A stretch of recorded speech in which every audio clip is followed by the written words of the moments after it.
Class ये आज जो हम लोग टॉपिक डिस्कस करेंगे वो क्लास 12 का बिजनेस स्टडीज का जो चैप्टर 2 में प्रिंसिपल्स ऑफ मैनेजमेंट पढ़ाया था उसमें केस स्टडी के बारे में बात करेंगे। केस स्टडी कैसे सॉल्व की जाती है इसके बारे में हमने आपको पहले भी पढ़ाया था, ठीक है।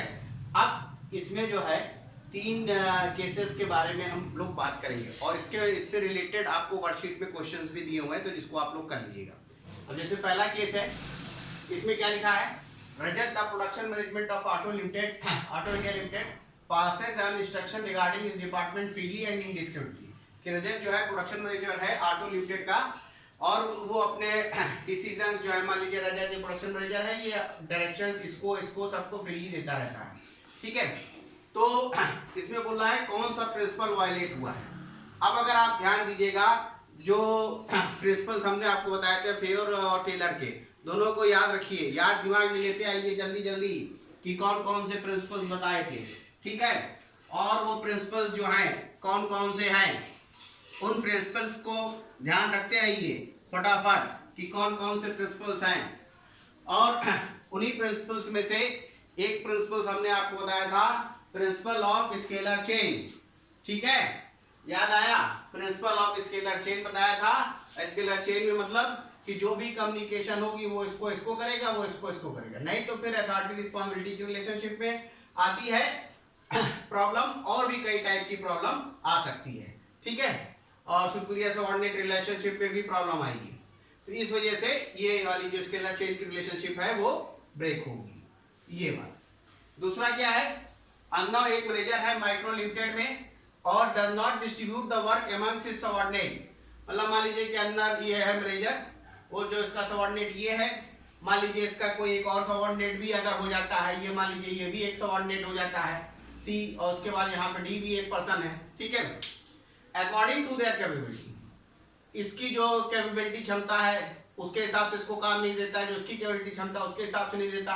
He had given the work on the basis of favouritism, और ये जो इन लोगों से नीचे है लेकिन फिर भी इनको वो काम दे रहा है जो इन लोगों को करना चाहिए, क्योंकि ये इसका ज्यादा मतलब फेवरेट करता है, उसके ज्यादा फेवर करता है, किसी वजह से फेवर करता हूं।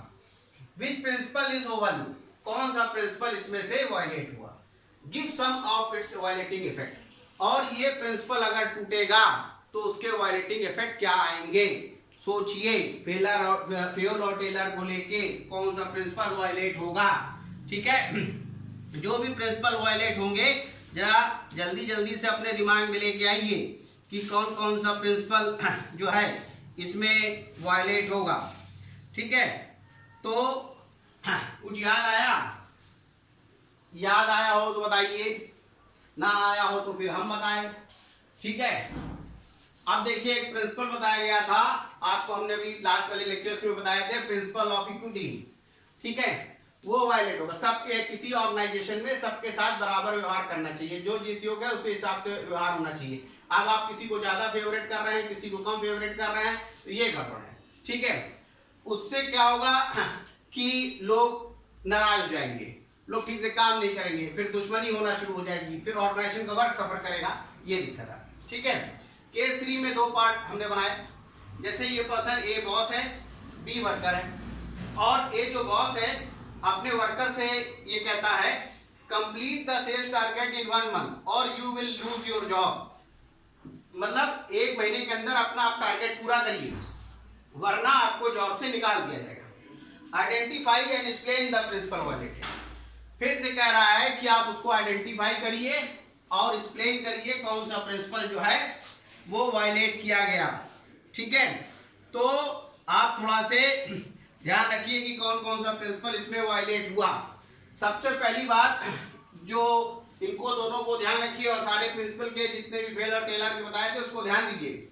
तो इसमें एक प्रिंसिपल है स्टेबिलिटी ऑफ पर्सोनल।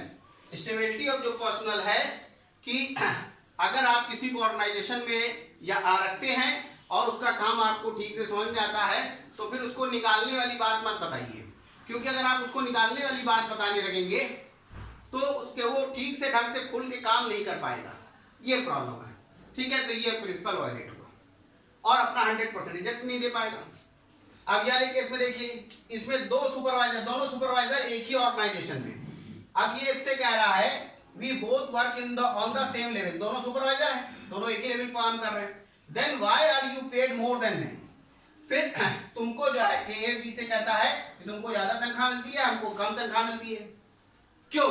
तो बी बोलता है because I am the friend of boss son, क्योंकि जो बॉस है हम लोगों के, उनका जो लड़का है उसके हम दोस्त हैं, इसलिए हमको ज्यादा तनख्वाह मिलती है और तुमको कम मिलती है। फिर आपसे पूछ रहा है कि identify and explain the principle violated, कि कौन सा प्रिंसिपल वायलेट हुआ है। ठीक है, फिर से चीजों को ध्यान रखिए और देखते रहिए, याद करिए कि कौन कौन से प्रिंसिपल थे और कौन सा प्रिंसिपल वायलेट हुआ है। बहुत आसान सी बात है, अभी हमने पहले भी इसको बताया कि कौन सा प्रिंसिपल वायलेट हुआ। तो जो प्रिंसिपल वायलेट हुआ वो है प्रिंसिपल ऑफ इक्विटी। किसी एक ऑर्गेनाइजेशन में अगर सेम पोस्ट पे हैं दो लोग, तो दोनों को सेम पेमेंट मिलनी चाहिए। ठीक है, तो ये अब इसको कम दिया जा रहा है, इसको ज्यादा दिया जा रहा है, क्योंकि उसके पीछे रीजन ये है। तो इससे फिर क्या होता है कि आदमी मन लगा के आपका काम करेगा नहीं, ये सब सारी दिक्कतें हैं। तो ये हमने आपको सारे आज जो है केस बताए, ये सारे केसेस को आप देख लीजिए, समझ लीजिए, और कुछ हमने वर्कशीट में केस दिए हैं, उनको जो है उनको थोड़ा से पढ़ के करने की कोशिश करिए। ठीक है, ओके, थैंक यू।